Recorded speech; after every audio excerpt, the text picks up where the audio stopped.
بسم اللہ الرحمن الرحیم۔ شروع اللہ کے نام سے جو بڑا مہربان نہایت رحم والا ہے۔ میرے پیارے عزیز دوستو، ایک روز صبح کے وقت حضرت فاطمہ رضی اللہ تعالیٰ عنہا اپنے گھر کے کاموں میں لگی ہوئی تھی کہ اچانک حضرت علی آ گئے اور آتے ہی کہنے لگے، فاطمہ طبیعت ٹھیک ہو گئی کیا؟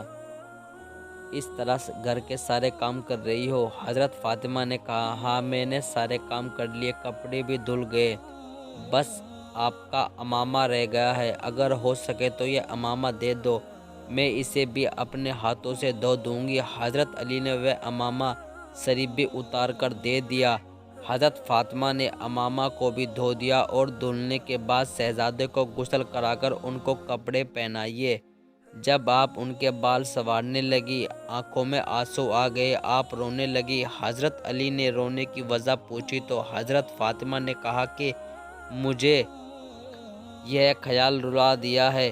حضرت علی نے پوچھا، کون سا خیال؟ حضرت فاطمہ نے کہا، اللہ نہ جانے کل میرے بچوں کا کوئی چہرہ دھوئے گا یا نہیں، کل کوئی ان کے بال سنوارے گا کہ نہیں۔ یہ سن کر حضرت علی کی آنکھوں میں بھی آنسو آ گئے۔ آپ نے کہا، فاطمہ ایسا نہ کہو، آپ ایسی بات کیوں کہہ رہی ہو؟ حضرت فاطمہ نے جواب دیا، میری دنیا سے جانے کا وقت قریب آ گیا ہے۔ حضرت علی نے پوچھا کہ ایسا کیسے کہہ دیا؟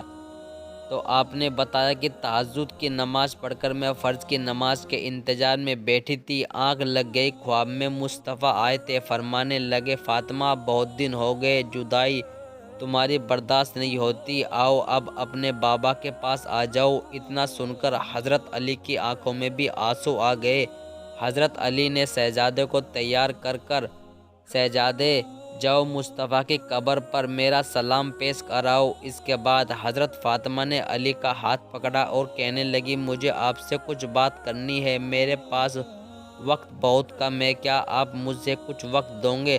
حضرت علی نے پوچھا، کیا کہنا چاہتی ہو نبی کی صاحبزادی؟ حضرت فاطمہ نے اپنا دامن پھیلا کر کہا، میں آپ سے کچھ مانگنا چاہتی ہوں۔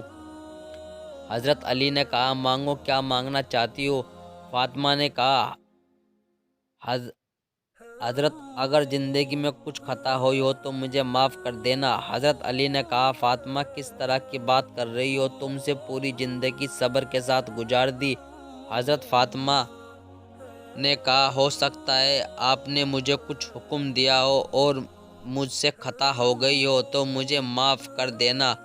حضرت علی نے فرمایا، فاطمہ مجھے یاد ہے کہ تم نے اپنی زندگی میرے ساتھ اس صبر کے ساتھ گزار دی، کبھی ایک لقمے کا سوال بھی نہیں کیا تم نے۔ پیمند لگے کپڑے تو پہنے لیکن لباس کا کبھی سوال نہیں کیا۔ فاطمہ مجھے ساری زندگی تم سے کوئی شکایت نہیں ہوئی، لیکن فاطمہ میں بھی کچھ کہنا چاہتا ہوں۔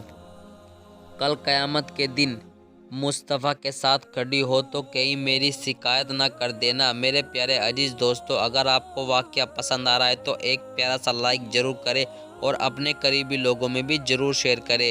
یہ مت کہنا مصطفیٰ کس کے ساتھ چھوڑ کر آئے تھے، اس کے ساتھ جس نے فاطمہ کو کبھی پیٹ بھر کھانا نہ کھلایا، اس کے ساتھ جو فاطمہ کو کبھی نئے لباس نہ دے سکا۔ یہ سن کر حضرت فاطمہ کی چیخ نکلتی ہے۔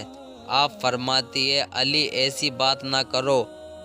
پھر حضرت فاطمہ نے کہا، علی میں ایک اور بات کہنا چاہتی ہوں، میرے انتقال کے بعد تم جس سے چاہے نکاح کر لینا، میں تمہیں آزاد کرتی ہوں، لیکن یاد رکھنا مہینے میں کم سے کم 2 دن میرے بچوں کو دے دیا کرنا تاکہ انہیں ماں کی جدائی رلا نہ سکے۔ پھر حضرت فاطمہ نے کہا کہ میں ایک بات اور کہنا چاہتی ہوں کہ میرے بعد تم دن کے اجالے میں کبھی گھر میں داخل مت ہونا، کیونکہ جب تم گھر میں داخل ہوتے ہو جو آپ کی شہزادی ہے زینب، وہ اتنی حیا کیا کرتی ہے کہ میرے کمر کے پیچھے چھپ جاتی ہے، وہ اتنی حیا والی ہے کہ تمہارے سامنے آنے سے شرمایا کرتی ہے۔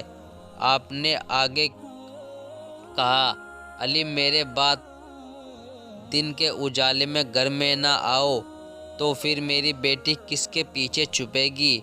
وہ تو حیا سے پانی پانی ہو جائے گی۔ ادھر شہزادے حضور کی روزے پر تھے کہ ایک نورانی چہرہ سامنے آیا اور کہا کہ بچے اپنے گھر جاؤ کیونکہ تمہاری ماں کچھ دیر کی مہمان ہے۔ بچے نے پوچھا آپ کون ہو؟ تو انہوں نے کہا مجھے ابراہیم خلیل اللہ کہا جاتا ہے۔ بچے نے کہا صرف یہی بات بتانے آئے ہو؟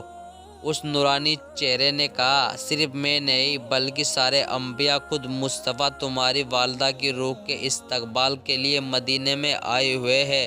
یہ سن کر بچے نے دوڑ لگا دی اور جا کر اپنے ماں کے قدموں سے لپٹ گیا۔ میرے پیارے عزیز دوستو، ایسے ہی سچے واقعات دیکھنے اور سننے کے لیے ہمارے چینل کو ضرور سبسکرائب کریں اور سبسکرائب کرنے کے ساتھ ساتھ اپنے قریبی لوگوں میں ضرور شیئر کریں تاکہ آپ کے ساتھ ساتھ اور لوگوں کے بھی علم میں اضافہ ہو سکے۔ ملتے ہیں اگلی ویڈیو میں، تب تک کے لیے اللہ حافظ۔ نماز کی پابندی کریں۔